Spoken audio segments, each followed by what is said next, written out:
Hi, Michael Hellickson here with Club Wealth, and today we're talking specifically to the administrative team members watching this video. You know, when your team leader got into real estate, they had high hopes and big dreams. They were going to go conquer the world, make a ton of money, and not have to work anywhere near as hard as they have to at their normal 9-to-5 job they were working before. Well, guess what? That was not reality, and at some point they figured out that that wasn't reality. In fact, at some point they probably learned that if you don't have an assistant, you are one. And so what did they do? They decided, well, gosh, instead of working nights and weekends and 24/7 and not having any time with my family, I've got to get control of this. I've got to get some help in here. So I'm going to go hire an administrative assistant, and that's where you come in. So the administrative assistant's job is to support their team leader, to make it possible for their team leader to do only those things that the team leader absolutely has to do so that they can focus their time on lead generation, lead follow-up, and lead conversion, the three most important things that every team leader must do.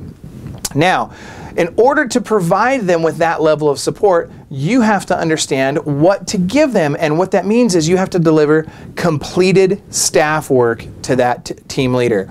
So how do you do that? How do you deliver completed staff work? Well, we're going to talk about that today. The first thing you need to understand is that you need to get specific instruction whenever possible from your team leader. Now, as much as I'd like to think that they're going to give you great instruction every time on everything they want you to do, a lot of times it's going to be half-baked information that's fairly incomplete, and they're either not going to know the answer or they're not going to have the time to explain everything to you. So really, if you can, get the very basics, the who, what, when, where, and why of what they want you to do. But if you can't get that, let's say you're doing a client event, for example, just get a budget from them. Just say, you know what, when do you want it to be? What's the budget? I'll figure the rest out. Awesome. And I'm going to show you how to take that to completed staff work. So once you've got whatever, whether it's complete instruction or clear instruction or even just vague ideas from your team leader, now you want to go out and you want to problem solve. You're going to take this thing by the horns and you're going to really figure out what needs to happen with this thing. So first thing I might do is I might Google the answer. My job is I'm a problem solver. And if I got to go out there and I got to Google the answer to figure it out, that's what I'm going to do. But I'm certainly going to go out and find every possible solution on my own before I ever go back to that team leader asking for more or further instruction on how to do this task. All right, so while you're looking for solutions, more problems are likely to come up.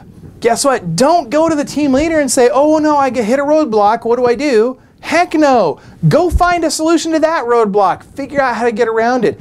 That's your job. That's how you get to completed staff work. All right, one of the things you want to ask yourself in this process is there any way I can possibly solve this myself without input from my team leader? And if the answer is yes, go do it. Or you might ask yourself, is it possible to wait until the next team huddle or team meeting to ask this question? If the answer is yes, wait until that next team meeting or that next team huddle to answer that questions. Remember, your team leader needs answers, not more questions. Your job is to provide them with those answers. Resist the urge to lean on her for more answers. She's busy, she's swamped. Pretend she's on vacation and unavailable. What would you do? My guess is you'd find a way to solve the problem. Do that. Figure it out. All right. So if the team leader has to give you all the answers, guess what? They don't need you, right? You're not learning if they're giving you all the answers. You need to go learn for yourself. The team is inefficient if they have to give you all the answers. And at the end of the day, the success of the team as a whole is going to suffer if they're having to give you all the answers.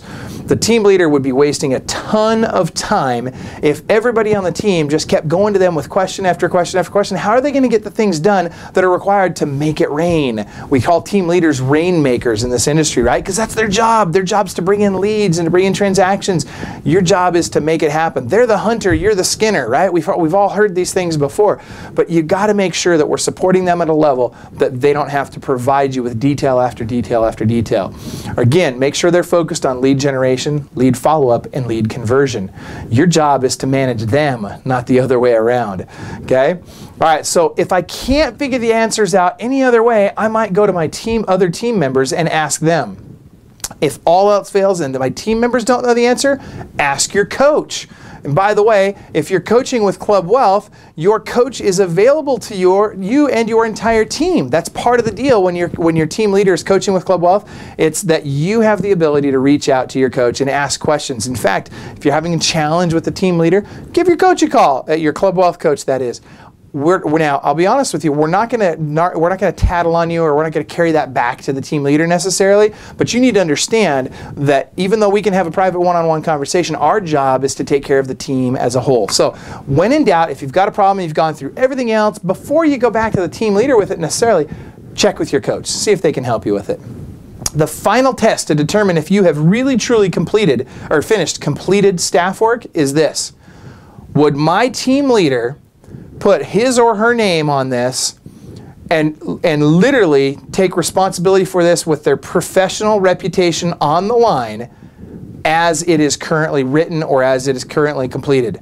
If the answer is no, it's not complete. If the answer is yes, fantastic. But again, if the answer is no and it's not complete, go back and work on it until the answer is a definitive yes. Then present the team leader with options, right?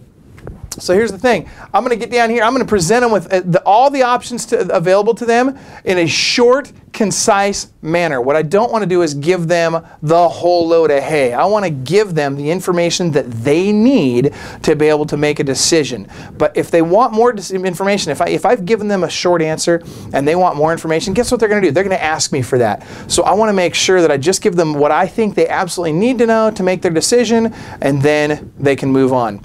I also don't want to say, here's all kinds of options out there. If I want to present them with 2 or 3 options, that's okay, but I want to say, here's option A, here's option B, here's option C. I like option A the best, here's why. And then they'll make a decision from there. All right. I hope this has been helpful. There's a checklist attached to this blog post. Take a look at the checklist. It's very important. It's a great, concise checklist. There's all that will help you literally in every situation be able to determine, hey, have I completed my staff work? Also, there's a letter from the Provost Marshal. This is from the War Department, the United States War Department. This is back in the day. This is a very good letter. It's written a long time ago, but it's very, very relevant today. Take a look at that. Your team leader, if they've asked you to watch this video, they also want you to read that letter. So watch that or read that letter, and then post your comments below on this blog. Let us know that you've read it, that you understand it. Let us know what you thought about it. Let us know what your questions are.